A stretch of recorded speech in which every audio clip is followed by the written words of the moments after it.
Party के रूप में नहीं लेते हैं। मैंने आपको बताया कि जन स्वराज का उद्देश्य ही ये है कि बिहार में एक नया दल बने। बिहार में 50% आधी से ज्यादा लोग ऐसा समझते हैं कि अगर बिहार में सुधार होना है, ये आंकड़ा याद रखिए, 50% से ज्यादा लोगों का मानना है कि बिहार में एक नया दल, नया विकल्प बनना चाहिए। क्योंकि जनता पिछले 30 साल से लालू, नीतीश, भाजपा से यहाँ त्रस्त है। उन्होंने देखा है कि उनके जीवन में सुधार नहीं हो रहा है, लेकिन लोगों को रास्ता नहीं दिख रहा है, किसको वोट दें। यही दल है। सामान्य आदमी अपने अकेले दल तो बना नहीं सकता है। तो जन स्वराज वो अभियान है कि लोगों की ताकत को एक साथ किया जाए, ताकि सब लोग मिलकर वो विकल्प बनाएं जो सब लोग खोज रहा है। बिहार में हर आदमी कह रहा है कि भैया नया विकल्प होना चाहिए, लेकिन लोगों को ये नहीं समझ में आ रहा है कि वो नया विकल्प कैसे बनाया जाए, कौन बनाए। इसीलिए जन स्वराज अभियान है कि आपको हम बताएं, समझाएं कि कैसे ये विकल्प बन सकता है। जो हमने 10 बरस काम किया है अपने जीवन में, हम पहले नेताओं को सलाह देते थे, दलों को सलाह देते थे कि कैसे वो अपने दल को संगठित कर सकते हैं, कैसे वो चुनाव लड़कर जीत सकते हैं। तो जो काम हम पहले दल और नेता के लिए करते थे, वही काम हम बिहार की जनता के लिए कर रहे हैं कि अब आप लोग कैसे साथ में आइए और कैसे नया दल बनाइए। हमारे सलाह से नेता जीते, नेता के बच्चे जीत गए। अब मेरी सलाह से मेरा अपना मानना है कि बिहार की जनता जीतेगी, उनके बच्चे जीतेंगे, उनका जीवन सुधरेगा।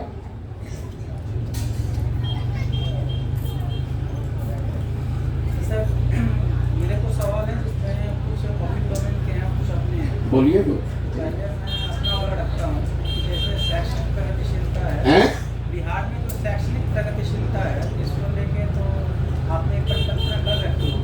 अगर मैं जनता की तरफ से ये पूछूँ, इस तरह ऐसा है जैसे गवर्नमेंट एजुकेशन होता है और कॉन्वेंट एजुकेशन होता है, कॉन्वेंट के दरमियान करके गवर्नमेंट एजुकेशन किस तरह की प्रगतिशीलता है। सरकार, पहले आपका सवाल है कि बिहार में जो शिक्षा की व्यवस्था है वो इतनी खराब है, उसको सुधारा कैसे जाएगा। पहले आप ये समझिए कि बिहार की शिक्षा व्यवस्था खराब है क्यों।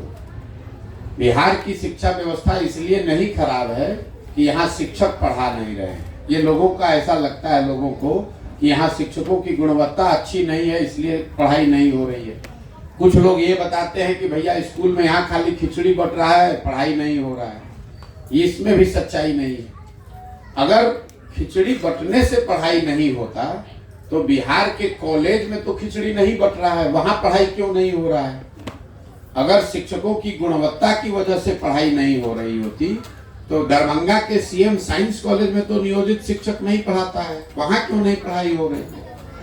अगर बिहार में शिक्षा व्यवस्था की बदहाली को आपको समझना है तो उसका कारण ये है कि समाज और सत्ता में बैठे लोग, समाज और सरकार दोनों की प्राथमिकता में शिक्षा है ही नहीं। लोग भी अपने बच्चों को विद्यालय में खिचड़ी खाने के लिए ही भेज रहे हैं। आप अपने बच्चे का नामांकन किसी कॉलेज में पढ़ाई के लिए नहीं करते हैं, डिग्री के लिए करते हैं कि बीए का डिग्री मिल जाए, एमए का डिग्री मिल जाए। बिहार की शिक्षा व्यवस्था एक पंक्ति में स्कूलों से खिचड़ी बांटने की व्यवस्था है और कॉलेज से खिचड़ी बांटने की व्यवस्था है। पढ़ाई दोनों में कहीं नहीं हो रहा है। स्वाभाविक तौर पर जब यहाँ बच्चे पढ़ेंगे ही नहीं तो वो डॉक्टर, इंजीनियर, कलेक्टर तो बन नहीं सकते हैं, उनको मजदूर ही बनना पड़ेगा। इसीलिए बिहार में आपको दिखता है कि जो ज्यादातर लोग तो पढ़े लिखे नहीं है, स्कूल में कुछ क्लास पढ़ा और जाकर मजदूरी कर रहा है। लेकिन जिनके पास डिग्री है उनके पास भी पढ़ने का उनके पास भी नौकरी रोजगार नहीं है, क्योंकि उन्होंने शिक्षा नहीं हासिल की, उन्होंने डिग्री हासिल की है। बिहार में समता मूलक शिक्षा नीति बनाने के नाम पर जो व्यवस्था बनाई गई है, इसमें हर गांव में स्कूल के नाम पर भवन बना दिए गए, लेकिन जहां विद्यालय का भवन है वहां पढ़ाने वाला शिक्षक ही नहीं है। जहां शिक्षक पढ़ाने वाला है वहां विद्यालय का भवन नहीं है। जहां दोनों है वहां बच्चे नहीं हैं, और जहां तीनों है वहां पढ़ाई नहीं है। तो जब तक बिहार में इस व्यवस्था से बाहर निकलकर एक नई शिक्षा प्रणाली नहीं बनाई जाएगी, लोगों को ये नहीं समझाया जाएगा कि आपका जीवन तभी सुधरेगा जब आपके बच्चे पढ़ेंगे। नाली गली बनने से आपकी गरीबी दूर नहीं हो सकती है। 5 किलो अनाज लेने से आपका भविष्य नहीं सुधर सकता है। आपका भविष्य तब सुधरेगा जब आपके बच्चे पढ़ेंगे। जब कोई पढ़ेगा, उसको नौकरी मिलेगा, तभी उसके परिवार का भला होगा। तो लोगों के दिमाग में जब ये बात आएगी, लोग पढ़ाई के लिए अपने नेताओं से, सरकार से मांग करेंगे, पढ़ाई के लिए वोट करेंगे, तब उससे एक बेहतर शिक्षा बनेगी। जो भी सरकार में रहे, कोई भी दल रहे, लेकिन उसको ये चिंता होनी चाहिए कि अगर स्कूल, पढ़ाई, विद्यालय में नहीं होगा तो लोग हमको वोट नहीं करेंगे। अभी सरकार में बैठे हुए लोगों को ये डर ही नहीं है कि अगर यहाँ पढ़ाई नहीं होगी तो हमको वोट नहीं देगा। उसको मालूम है कि जिस गांव में विद्यालय नहीं है, पढ़ाई नहीं हो रहा है, वहां पर भी कल जब वोट होगा तो लोग जात के नाम पर हम ही को वोट दे देंगे। जिनके बच्चे बिना पढ़े लिखे अनपढ़ हो गए, वो लोग भी जाकर जात के नाम पर, हिंदू मुसलमान, मंदिर मस्जिद के नाम पर, 5 किलो अनाज के नाम पर वोट जाकर दे रहे हैं। इसीलिए बदहाली है। सर, इसमें ये भी है कि जैसे जब शैक्षणिक प्रगति की बात हुई तो निश्चित है कि ये जो प्रगति, अरे माइक में बोलो ना यार। हेलो, ये भी निश्चित है सर कि जैसे शैक्षणिक प्रगति चलेगी तो पलायनवाद रुकेगा और आर्थिक आत्मनिर्भरता की बात तभी जो है वो संभव हो सकती है। ठीक है, अब इसमें एक सर सड़क भी आ जाती है, जिसको लेके था काफ़ी दिनों से था प्रश्न और कई मंचों से रखा था कि यहाँ जितने एसएच हैं सब में वन वे है नहीं। उसके कारण जो है आने जाने क्रॉसिंग में भी काफ़ी दिक्कत रहती है। ये सवाल उठाया जाता है तो इसको मटिया मीट कर दिया जाता है। अरे भाई देखो, ऐसा है, आप पत्रकारिता करते हैं, हम 12 जिले से पैदल चल के आ रहे हैं। 12 जिलों में शिवहर जिला ऐसा है जहां मुझे सड़क सबसे ज्यादा खराब देखी। दूसरे नंबर पर आपका दरभंगा जिला है। अभी तक हम जहां गए हैं, कहीं पर भी एक भी जगह सड़क हमको गांव में नहीं दिखा। आप 1 वे 2 वे का बात कर रहे हैं। अभी हम 2 दिन पहले जिस प्रखंड से निकले हैं, हाया घाट में, लोग बता रहे हैं कि यहाँ पर ठेकेदार आया, सड़क बनाना शुरू हुआ, विधायक जी ने उससे 40% घूस मांगा, ठेकेदार छोड़कर भाग गया। अब लोग ऐसे मिट्टी पर घूम रहे हैं। बिहार, दरभंगा की मैं बात कर रहा हूँ, अभी तक जितने प्रखंडों में हम गए हैं, जो सड़क की बदहाली मुझे दरभंगा में दिखी है, ये दूसरे किसी जिले से ज्यादा खराब है। शिवहर में इससे भी ज्यादा खराब है, लेकिन बगल में मुजफ्फरपुर है, मधुबनी है, वहां भी सड़क की स्थिति खराब है, लेकिन दरभंगा से ज्यादा सड़क खराब अभी तक हमको 15 महीना में कहीं नहीं दिखा है। बोलिए, अगर आपके सवाल हो गए तो फिर मैं अगर एक तरह और जैसे सर, अरे हेलो, जैसे सर ये है कि मतलब जैसे सत्तारूढ़ पार्टी है वो कहती है कि जैसे हमारा सरकार गारंटी है, या गांव घर में भी देखते हैं कि अपनी समस्या के बावजूद लोग जो है नए विकल्प की तलाश नहीं करते और हमारा जन स्वराज उसी की बात करता है। तो जो पहले से माइंड सेटअप है उसको कन्विंस करने के लिए हम क्या करें? सिर्फ आपको नहीं बल्कि हम क्या करें, ये कहना। मेरे भाई ऐसा है, मैंने कहा ये आपका, यहाँ जितनी जनता बैठी है आप सब पत्रकार हैं।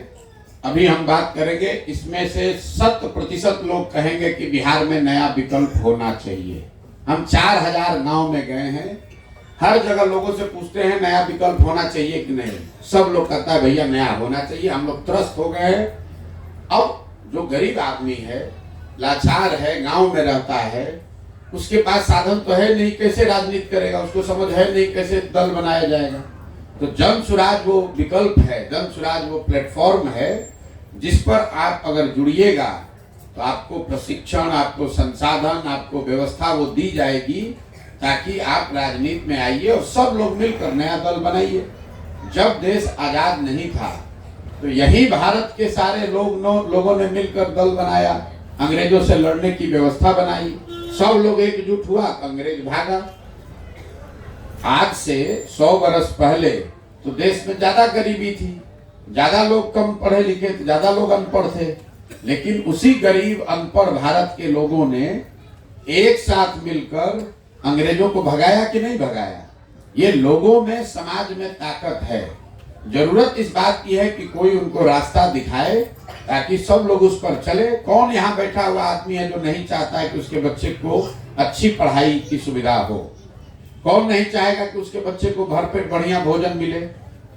कौन नहीं चाहेगा कि उसके बच्चे को रोजगार के लिए यहाँ घर परिवार छोड़कर न जाना पड़े? अब उसके पास कोई रास्ता नहीं है तो मजबूरी में किसी दल को वोट दे रहा है। जिस दिन लोगों को नया रास्ता विकल्प दिख जाएगा, लोग अपने आप उसको वोट देंगे। यहाँ हमको लोग कहता है कि भैया जात पर वोट पड़ता है। आप ये बताइए, यहाँ जितने लोग बैठे हैं अलग अलग जातियों के होंगे। यहाँ पर एक जगह सोना रख दीजिए, एक जगह पीतल रख दीजिए, और लोगों को बताइए कि इसमें से कौन सा आपको चाहिए, तो लोग क्या कहेंगे? किसी जाति का है वो यही कहेगा कि हमको सोना चाहिए। आपको हमको उस विकल्प को सोना बनकर समाज के सामने आना पड़ेगा। अब दोनों चोर है तो चोर में जिसको एगो अपना जात वाला चोर है उसी को लोग चुन लेता है। गलती जनता की नहीं है भाई। दोनों नेता जो खड़ा है दोनों चोरे दिख रहा है, तो पब्लिक कहती है चलिए दोनों तो चोरे है तो अपना जाते वाले चोर को दे देते हैं। लेकिन अगर उसमें कोई ईमानदार दिखेगा, अगर दोनों में कोई एक ईमानदार दिखेगा तो जनता इतनी बेवकूफ नहीं है। अगर कोई ईमानदार दिखेगा तो जनता उसको वोट देगी। नरेंद्र मोदी को वोट लोगों ने दिया है ना बिहार में। नरेंद्र मोदी के जाति के कितने लोग बिहार में रहते हैं? एक भी नहीं।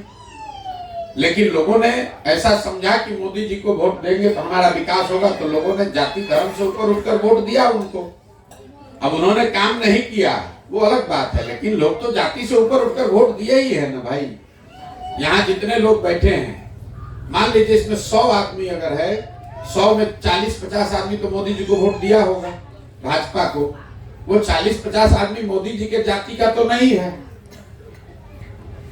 सिर्फ जाति की बात नहीं है। मैंने क्या बताया, जब दोनों लोग चोर दिखते हैं, दोनों गलत दिख रहे हैं, दोनों एक तरह के दिखते हैं, तब आदमी ये कहता है चलिए दोनों तो एक जैसा है, अपना जात वाले को दो कम से कम। अगर एक आदमी अच्छा दिखेगा तो बिहार की जनता में वो समझ है, वो ताकत है, लोग आगे बढ़ेंगे, उसका सही चुनाव करेंगे। हर आदमी परेशान है। हम अभी 15 महीना से पैदल चल रहे हैं, तो कितना लोग कह रहा है भैया अपना घर परिवार छोड़कर ही 15 महीना से पैदल चल रहे हैं। लेकिन यहाँ पर बैठे हुए जितने लोग हैं, इनके परिवार के बच्चे तो 10-10, 15-15 बरिस से घर छोड़कर बाहर ही रह रहे हैं। कभी छठ में कोई शादी ब्याह घरे पड़ा तो 10 दिन 15 दिन के लिए आया।